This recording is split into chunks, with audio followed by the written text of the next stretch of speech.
Dahil na-miss ko nga itong adobo, ito yung uulamin natin ngayong tanghalian. Actually, hindi pa tanghalian, umagahan. Pero masyadong marami na to, so hanggang tanghalian na rin to.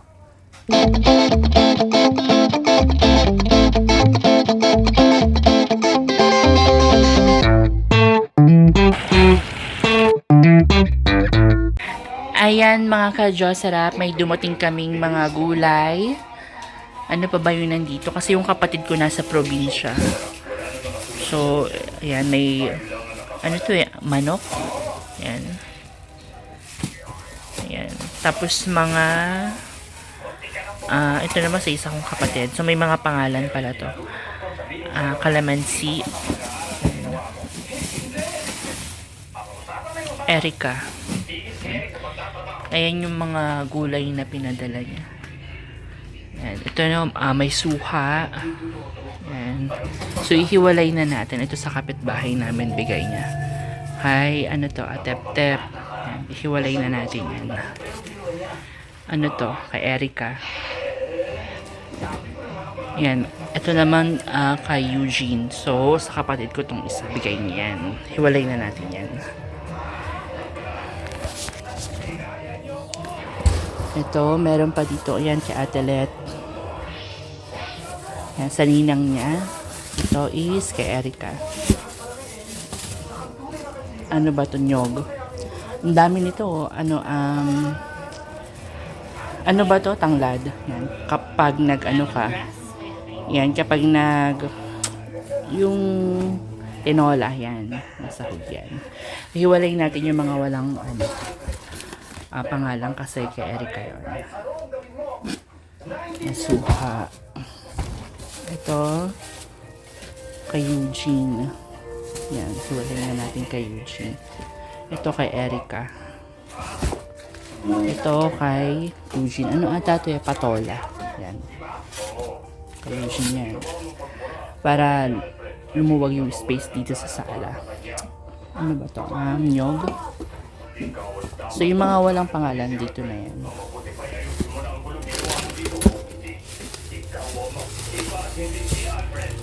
Ano to? Kay Erica. Sitaw. Yan. Ito kay Eugene. Yan. Ito naman gabi. Meron din kalabasa. Yan. Papaya.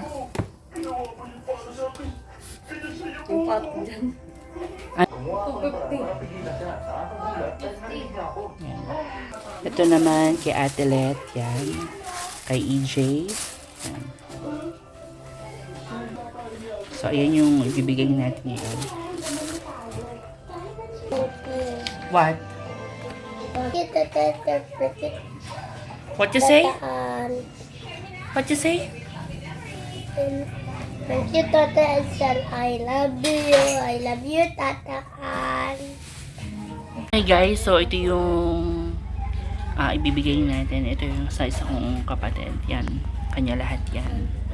Tapos ito, pinabibigay ng kapatid ko sa ninang niya. Hinati ko na lang kasi masyadong madami. So ito na lang yung sa amin. Yan, okay lang maski konti kasi baka naman masira. Tapos ito is sa kaibigan niya, kay Tep-Tep, yan, ibibigay din niya. So, ibibigay na namin to. Hinati-hati ko na kasi kaysa sa masira, yan. So, makakain pa ng iba. Yan. Hi mga ka-Josrap! Ayan nga yung araw na to isipapakita ko sa inyo yung mga nabili ko na merchandise nung nanood kami ng concert ng Sex Bomb Girls dahil nga ngayon yung concert nila ng Rewind 2 sa MOA Arena. Yes, MOA Arena na yung pangalawang concert nila. Unang concert nila is sa Araneta Coliseum. Ito mga merchandise na to is nabili ko during concert at ang gaganda. Ito pala pinapakita ko sa inyo is itong ticket na to. Tinabi ko na itong physical ticket na to dahil remembrance na to mga ka-Josarap. Ayan, bumili rin ako ng wristband. Yung wristband na yan is umiilaw. Iba't ibang klaseng ilaw yung nandyan. Tapos meron din ako ditong magazine na mga pictures nila. Ayan, nandyan lahat sila mga members member ng Sex Bomb Girls. At hindi lang yan mga ka-Diyos Sarap. Siyempre meron din akong cup. Itong cup na nabili ko is ang ganda. May nakasulat din na Get Out. Ayan mismo yung logo ng Sex Bomb Girls sa TV, yung flash na magkakaroon sila ng concert. At ito rin, meron din ako ditong damit. Itong damit na to is large yung nakuha ko. Ang ganda kasi nito, meron nakasulat na Get Out din. Tapos meron din pictures ng mga member ng Sex Bomb. Ayan din yung mismong flash sa TV. At tapos, cotton din yung ano niya, texture ng damit, yung tela. Hindi siya ganun kalaki, hindi rin kaliit. Yan, saktong-sakto lang sa large. Tapos, itong Polaroid na to is free mga ka-Diyos Sarap. Yung binili kong Polaroid is may nakasulat na pangalan ng Sex Bomb Girls. Pero yan, free lang yan sa mga kumuha ng lower backs na mga upuan. Ayan yung pa-free nila. Ipapakita ko sa inyo itong nabili kong Polaroid. Yan, may nakasulat na Sex Bomb Girls Get Out. Ang pinagkaiba lang nung free is walang nakasulat. So, free siya, hindi siya official merchandise. Pero okay na rin yan mga ka-Diyos Sarap. Ayan yung mga color na mga available. Kapag pinindot nyo yung nasa gilid, yan yung mga available na color na lalabas.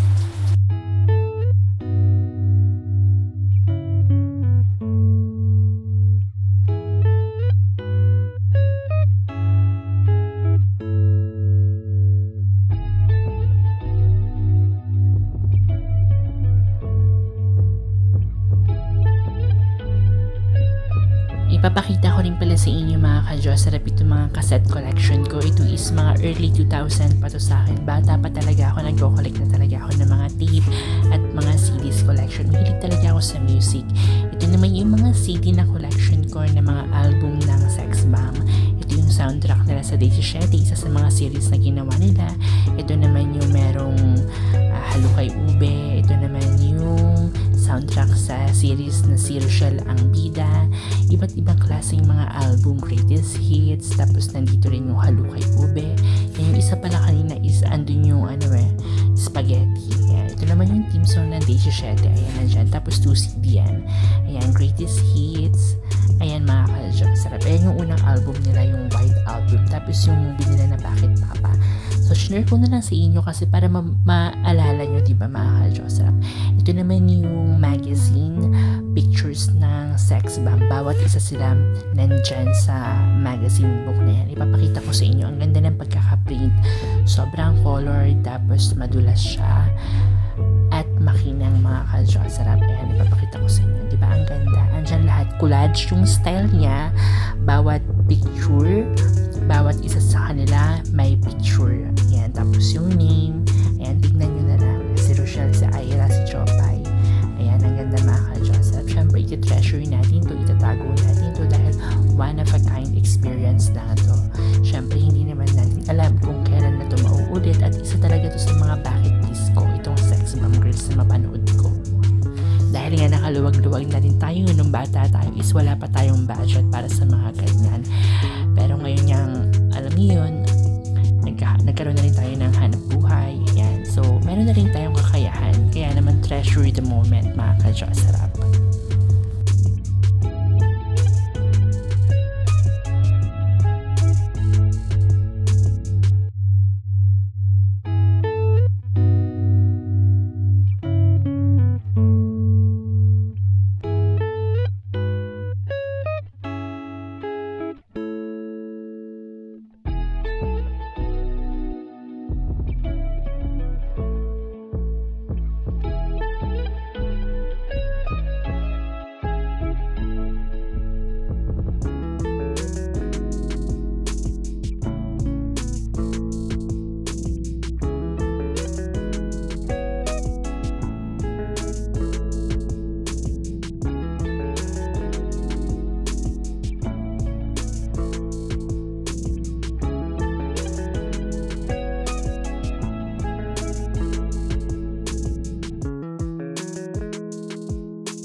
Bago matapos yung araw natin, napak ko na rin itong mga items. Ipiprint ko na lang. Yung iba pala is na-print ko na. Ayan, hanggang dito na lang muna yung video ko mga ka-Diyos Sarap. Don't forget to like and subscribe to my YouTube channel para lagi kayong updated sa mga latest video ko. Take care everyone and have a good day.